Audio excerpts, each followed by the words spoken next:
السلام علیکم ورحمۃ اللہ وبرکاتہ۔ آج کے سبق کے اندر فصل فی المتقابلات کے بارے میں ہم پڑھ رہے تھے، اور انشاءاللہ ہم اس کے آج مفسر کو جو ہے نا اس کے بارے میں ہم پڑھیں گے کہ مفسر کیا چیز ہے۔ اس سے پہلے ہم نے ظاہر نص کو بڑی تفصیل کے ساتھ ترجمہ اور اس کے میں نے مفہومات آپ کو سمجھا دیے ہیں، تو اب ہم مفسر کے بارے میں بات کر لیتے ہیں۔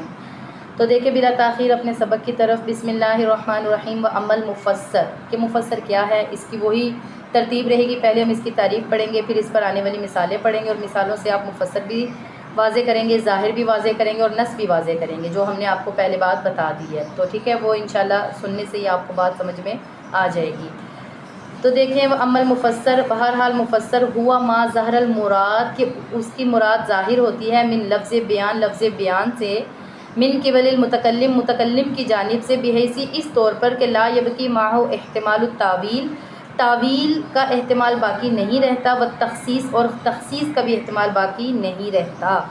دیکھیں یہاں پر جو مفسر کی تعریف ہے نا، مفسر کی تعریف یہ ہے متکلم کی جانب سے مراد ظاہر ہو جاتی ہے اس طور پر کہ اس کے اندر تاویل اور تخصیص کا جو ہے نا احتمال نہیں رہتا، جبکہ ہم نے پیچھے والے میں پڑھا تھا عام اور خاص کا اس میں احتمال رہتا ہے، لیکن یہاں پر نہیں ہوتا۔ اب ہم اس کے اوپر مثال پڑھتے ہیں۔ فی قولہ تعالی، اللہ رب العزت کا یہ فرمان، فسجد الملائکۃ، سجدہ کرو سارے فرشتے، کلہم اجمعون، یعنی سب کے سب فرشتوں نے سجدہ کیا۔ فاسم الملائکہ، پس دیکھیں اسم الملائکہ جو ہے نا، جو ملائکہ کا نام ہے، ظاہر، وہ ظاہر ہے، فی العموم، عموم کے اندر، لا سوائے یہ کہ ان احتمال، اس میں احتمال اس چیز کا تھا، تخصیص قائم، کہ اس میں تخصیص جو تھی نا وہ قائم تھی، یعنی خاص ہونا وہ قائم تھا۔ فانسد باب التخصیص، تو تخصیص کا دروازہ بند کر دیا،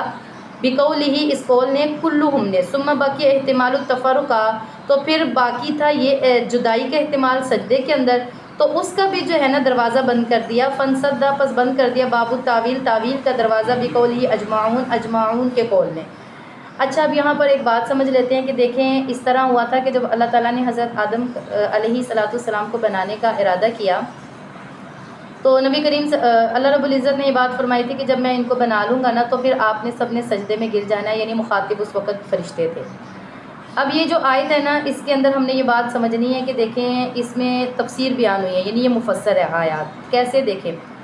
یہاں پر یہ جو آیت تھی یہ فرشتوں سے مخاطب ہے کہ اللہ تعالیٰ نے ان کو حکم دیا تھا سجدے کا، تو یہاں پر جو فرشتوں والا جو نام ہے نا یہ عام ہے، ٹھیک ہے، یہ ظاہر ہے۔ اس آیت کا ظاہر کیا ہے؟ اس آیت سے ہمیں سننے سے یہ بات پتہ چلی کہ اس آیت میں فرشتوں کو حکم دیا جا رہا ہے سجدے کا، لیکن جب فرشتوں کو حکم دیا جا رہا تھا یہ تو ظاہر ہو گیا، لیکن اب اس کے اندر جو ہے نا ایک اور بات تھی کہ اس کے اندر یہ بات تھی کہ کیا فرشتوں کا جو سجدہ تھا وہ سب نے ایک وقت میں کیا، یعنی بعض تھوڑے افراد نے کیا، زیادہ نے کیا، کیا کیا تھا؟ تو جب لفظ کلہم آیا نا تو اس نے بتا دیا سب نے فرشتہ سجدہ کیا تھا، ٹھیک ہے۔ پھر ایک اور بات تھی کہ سب نے کیا ایک وقت میں کیا تھا، یا تھوڑی دیر بعد کیا تھا، یا کسی نے صبح کیا، کسی نے شام کیا تھا، یہ بھی احتمال ہو رہا تھا۔ تو لفظ اجمعون نے آ کر آیت کے اندر ہی ہے یہ بتا دیا کہ سب نے اکٹھے ایک دفعہ ہی سجدہ کیا تھا، ٹھیک ہے۔ یہ ہو گیا، کیا بات ہو گئی؟ یہ ہو گئی کہ مفسر، یہ مفسر کی مثال ہے۔ اسی طرف یہ تو ہے اللہ تعالیٰ کے کلام کی ایک مثال، لیکن ہم مسئلہ پڑھتے شریعتوں کے ساتھ، تو وہ فی شرعیات، اور شرعیات میں اس قالا، جب کوئی کہتا ہے تزوجتی فلانتن شہرن بقضا، کہ میں نے فلاں سے 1 مہینے کے لیے شادی کی، تو اس کا یہ جو کہنا ہے تزوجتی، یہ تو شادی کا لفظ بولنا کہ میں نے شادی کی، یہ ظاہر ہے نکاح میں، یعنی کہ اس سے یہ بات، یعنی کوئی بندہ یہ کہتا ہے نا کہ میں نے فلاں عورت سے شادی کی، چلو اس نے شادی تو کی ہے، تزوجتی کا لفظ یہ بتا رہا ہے کہ اس نے شادی کی ہے، یہ نکاح کے اندر ظاہر ہے، مگر اس میں احتمال ہے متع کا، متع جو ہے نا اس کا احتمال ہے، کیونکہ 1 مہینہ شادی کرنا، یہ جو مدت ہوتی ہے اس کو متع کہتے ہیں، تو اسلام کے اندر متع کی اجازت نہیں ہے، یہ حرام ہے۔ تو اس نے جب یہ احتمال تھا کہ اس نے متع جو تھا نا وہ قائم ہے، بقولہ شہرن، کیونکہ اس کا جو شہرن والا قول ہے نا وہ اس کی تفسیر کر رہا ہے، فسر المراد بہ، وہ اس کی تفسیر کر رہا ہے کہ اس میں متع کا احتمال قائم ہے۔ فقلنا، تو ہم نے کہا کہ یہ متع ہے، ولیس بنکاح، یہ نکاح نہیں ہے، ٹھیک ہے۔ یعنی کہ اب اس میں کیا بات تھی، کیا تفسیر ہوئی، کیا مفسر تھا؟ اس میں یہ بات تھی کہ ایک آدمی نے جب اپنی بیوی سے یہ بات کہی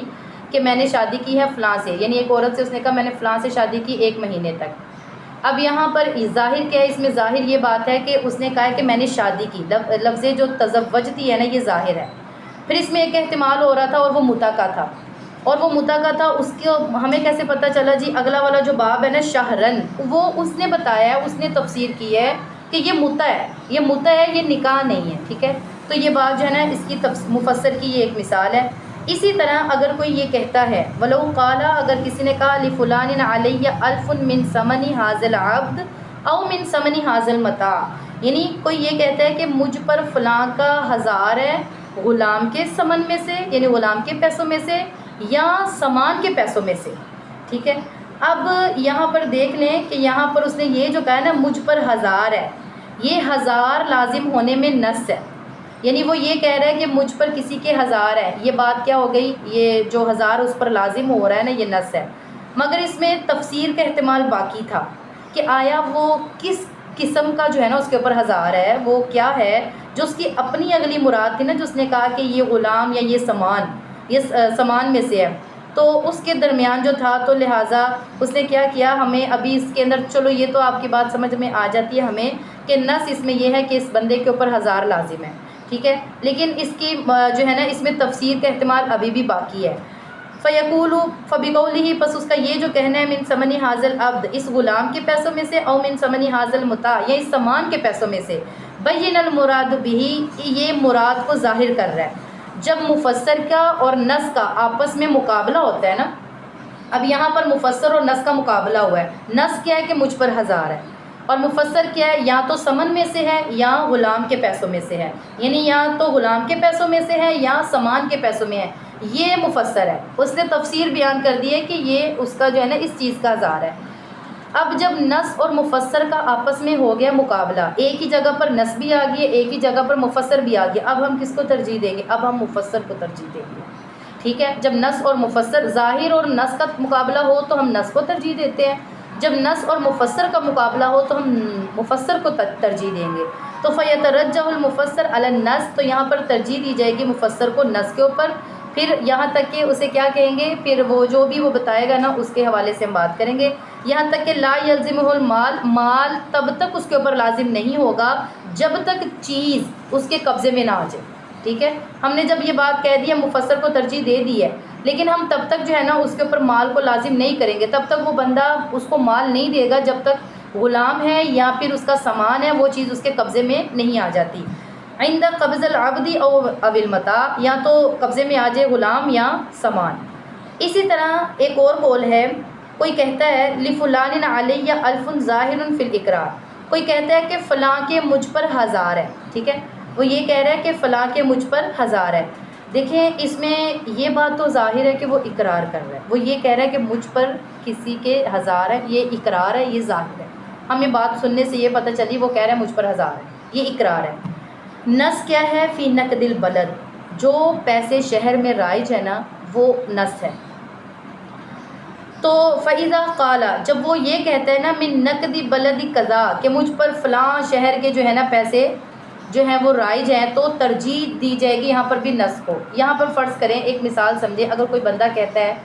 کہ مجھ پر جو ہے نا فلاں کے یعنی مجھ پر 1000 روپے ہیں، تو ہم اس سے پوچھیں گے کہ بھئی کس کے، یعنی کون سے کنٹری کے، کس چیز کے آپ کے اوپر جو ہے نا وہ پیسے ہیں۔ اگر تو وہ اپنی مراد کو ظاہر کرتا ہے کہ مجھ پر بخارا شہر کے پیسے ہیں، یعنی وہ یہ کہتا ہے یعنی وہ کہتا ہے علیہ الف بخارا، کہ مجھ پر جو ہے نا بخارا شہر کے جو پیسے ہیں، تو ہم ان پیسوں کو ترجیح دیں گے۔ یہ بات تو نص ہے کہ اس کے اوپر شہر کے اندر جو پیسے ہیں نا وہ چلیں گے، لیکن یاد یہ بھی رکھیں کہ اگر کوئی بندہ تفسیر کر دیتا ہے، آگے بات بتا دیتا ہے کہ مجھ پر فلاں کنٹری کے یا فلاں کنٹری کے پیسے ہیں، تو پھر اس کے اوپر اسی کنٹری کے پیسے ہی اس کو دیے جائیں گے۔ یہ چیز مفسر ہے، میں نے آپ کو پہلے بتایا نص اور مفسر کا جب آپس میں مقابلہ ہو جائے تو ہم مفسر کو ترجیح دیں گے، اور جب وہ بندے نے یہ اس بات کا اقرار کر دیا کہ میرے پر فلاں شہر کے ہیں، تو جو فلاں شہر ہے نا اس کے پیسے اب اس کے اوپر ہوں گے۔ ہم ترجمہ دیکھ لیتے ہیں۔ وقول ہی، اسی طرح کہنا فلاں کا مجھ پر 1000 ہیں، یہ بات ظاہر ہے اقرار میں، اقرار میں تو یہ ظاہر ہوگی، اور شہر کے نقد میں، نقد کہتے ہیں پیسے جو چلتے ہیں، وہ نص ہے۔ بس جب وہ اس نے یہ کہا نا من نقد بلدی قضا، کہ مجھ پر فلاں شہر کے، فلاں سے مراد اس نے کہہ دیا مجھ پر بخارا شہر کے پیسے ہیں، تو ترجیح مفسر کو دی جائے گی نص کے اوپر، اور لازم ہوں گے اس شہر کے پیسے اس کے اوپر، بل نقدی بل نقد بلد القضاء، بلکہ اس شہر کے اس کے اوپر نہیں ہوں گے بلکہ فلاں شہر کے اوپر ہوں گے. وعلی ھذا نظائرہ، اسی حکم کے اوپر اور بھی بہت ساری مثالیں آتی ہیں، لیکن بہرحال آپ اتنے کوئی سمجھے اور اچھے طریقے سے سمجھے. کوئی بات سمجھ میں نہیں آئے گی تو وہ آپ مجھ سے پوچھ لیجئے گا. انشاءاللہ اگلے سبق کے اندر ہم محکم کو پڑھیں گے اور پھر اس کے بعد ان کا حکم پڑھیں گے. تو آپ اس کو اچھے سے سمجھیں، یاد کریں. اگر کوئی بات سمجھ میں نہیں آئے گی تو آپ مجھ سے پوچھ سکتے ہیں. تب تک کے لیے اللہ حافظ.